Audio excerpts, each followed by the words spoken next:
Okay, that's what I did before, and now it just. Okay, well, we'll proceed. He's old now. Like he is so. How's everybody doing tonight? Okay, it's recorded. Man, better turn out than last week. Shit. I'm glad there's people here this week for spoken word. I'm gonna say this. This is the first official spoken word night here at Twin Kegs II, and I am your host, Matt Awesome. Woo! Damn, I'm loving this. There we go. So, spoken word night. It happens every Tuesday night here at Twin Kegs II from 7:30 to 9. And at 9 after spoken word night on Tuesdays, there's comedy. So if you want to stick around for some more comedic relief and see me bomb at comedy, then you're welcome to come check it out. Comedy's fun, but this is the first official spoken word night here at Twin Kegs II. So basically, spoken word, you get to tell stories, maybe poetry, or just speak your mind. There's no filter here, because a lot of places that you do this kind of thing, you gotta have filter, and it's like you're not really getting a true, authentic meaning and emotion behind, a story or something if you're not, being restricted. So, anyway,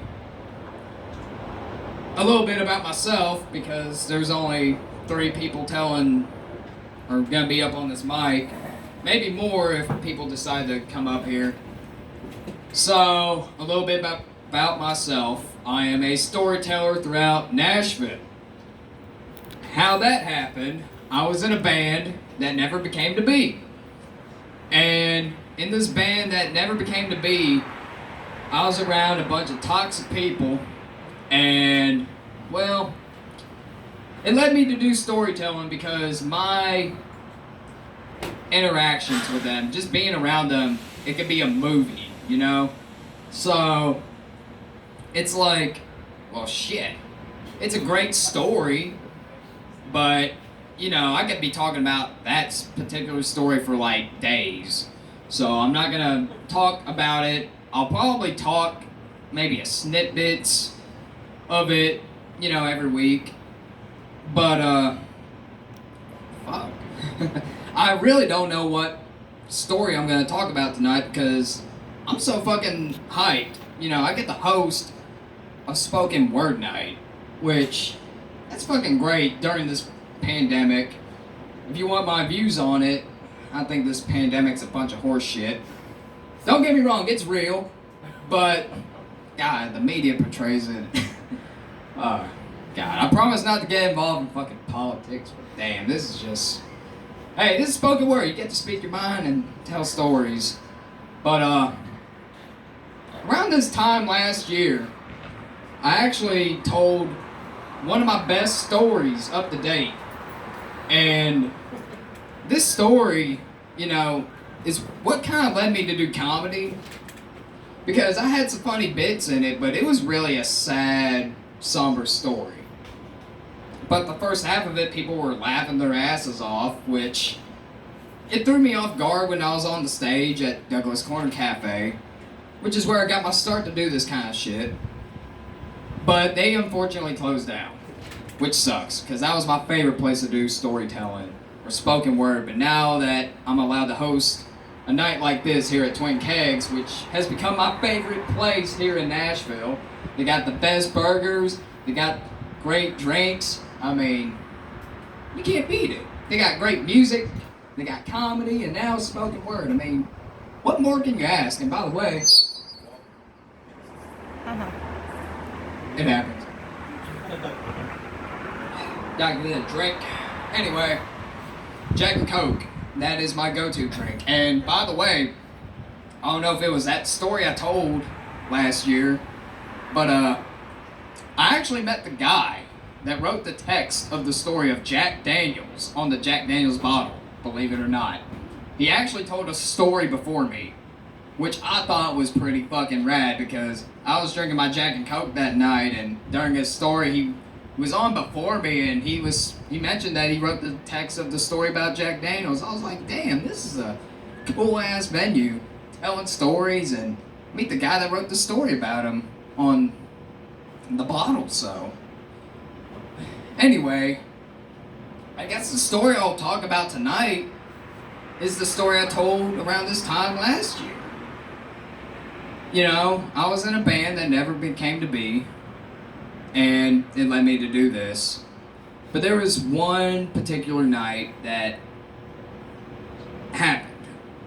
So, there was this dysfunctional couple, Sierra James and Wayne Vaughn, and yeah, I'm using their full names. There's no filter here. If I was at other places, I can say their first names, but that's about it. But I'll say their full names. Fuck it.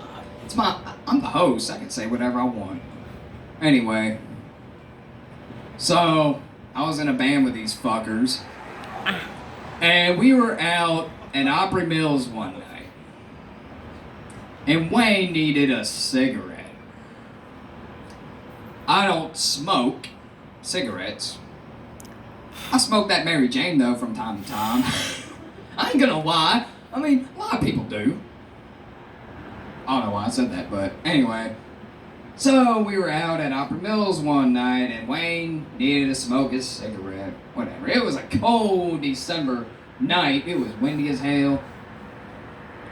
But then this stranger approaches us, and he asked us if any of us had a cigarette, and Wayne's like, yeah, I got one. So Wayne gives him a cigarette, and then this stranger asks us, hey, are you guys in a band? I'm like, yeah, we're in a band, even though we were never really in a band. It was me doing all the work in the band. I was coming up with the songs, the lyrics, how to market ourselves, while Sierra and Wayne would just... Sierra's a mess. She had a girlfriend, right? But she was with Wayne at the same time, and Wayne was head over heels over her. And he would threaten to kill himself every time Sierra would pick her girlfriend over him. But I think he did that as a way to manipulate Sierra, you know, because he's a coward. He's pussy whipped, you know? I can't stand that dude. He's so insecure. But anyway, we're out, and the stranger's like, are you guys in a band? And I'm like, yeah, we're in a band, you know. And he was like, you know, I'm proud to see such a group of young people going out and chasing their dreams. And, you know, because it reminded him so much of when he was younger. And that guy meant a lot to me, coming from someone I didn't even know. Like, he's proud to see me do something I love to do, which I wanted to do music, but in the end it didn't really work out. But I'm still working on it eventually. Right now, I'm more focused on my storytelling and comedy, but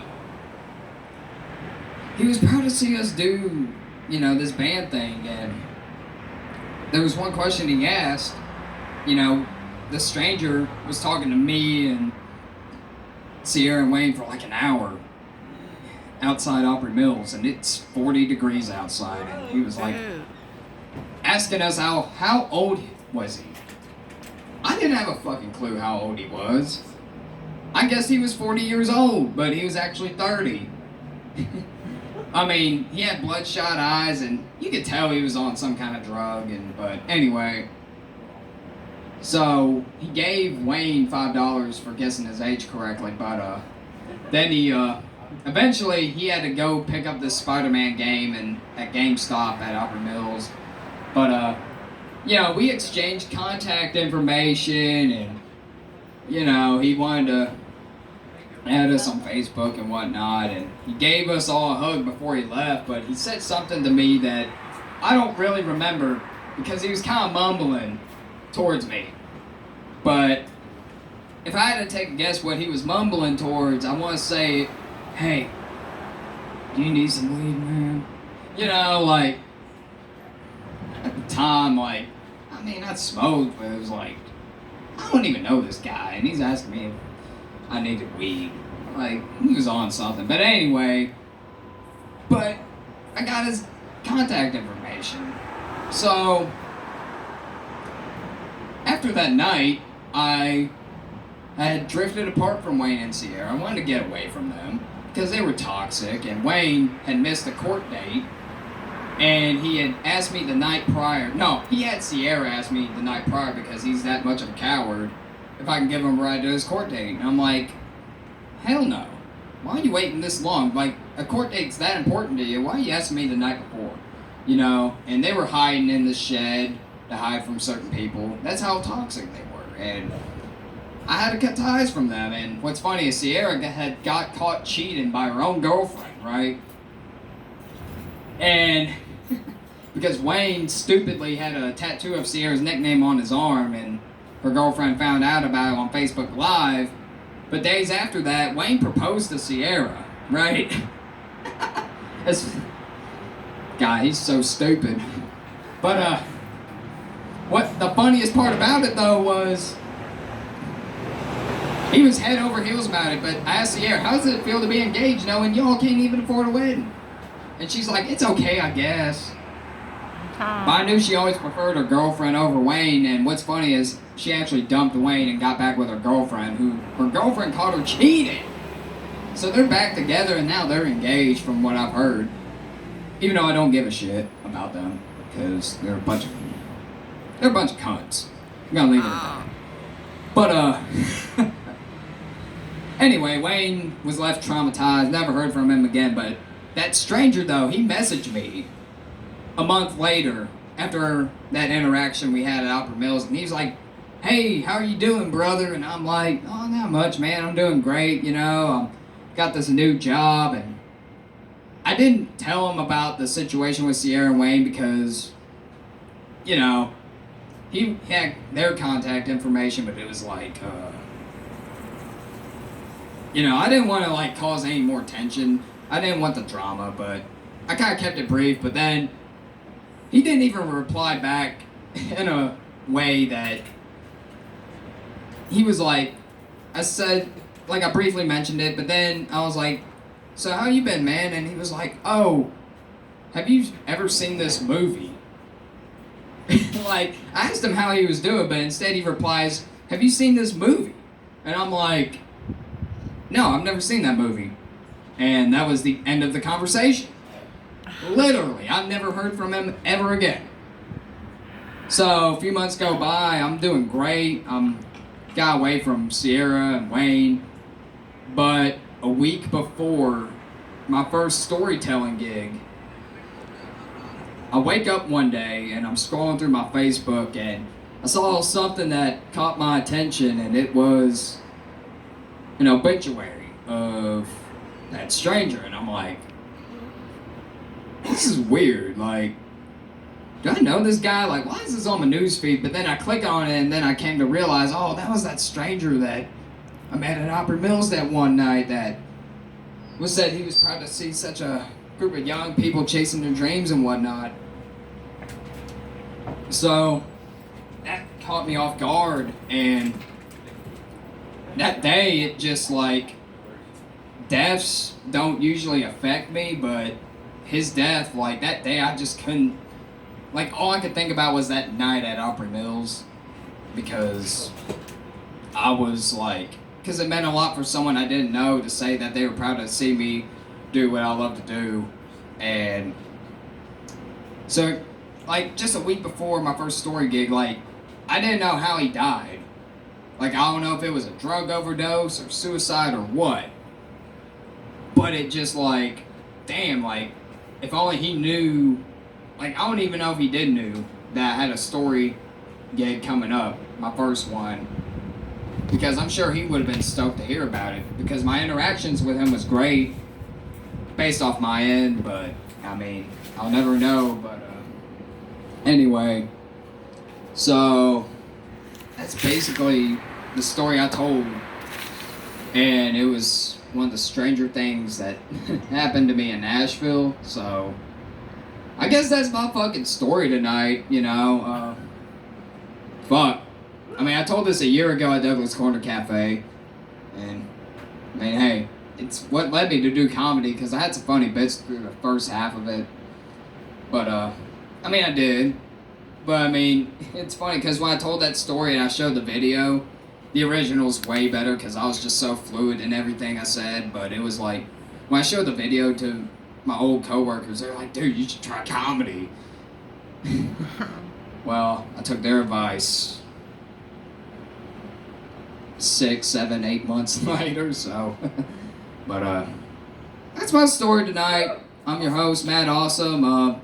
We got some other spoken word people coming up. We got Chris Christian and Harmony back there. I don't know which one of you wants to go up next, but it don't matter. I mean, we can take a break or intermission, or I can just keep on talking up here. I can talk all night if I want to, but I mean, yeah. Also tonight, after spoken word, there's comedy hosted by John. Tall guy with a beard, bald head. He's going to be hosting comedy right after this at 9 o'clock. So if you want to stick around for some comedic relief, I'll be on it. I'm probably going to bomb. I'll probably tell you the one joke that I ain't telling. She's heard it a billion times. But, yeah. So, I'm going to get off the stage for a minute, and I'll let you decide amongst yourself who wants to go up next. So, spoken word.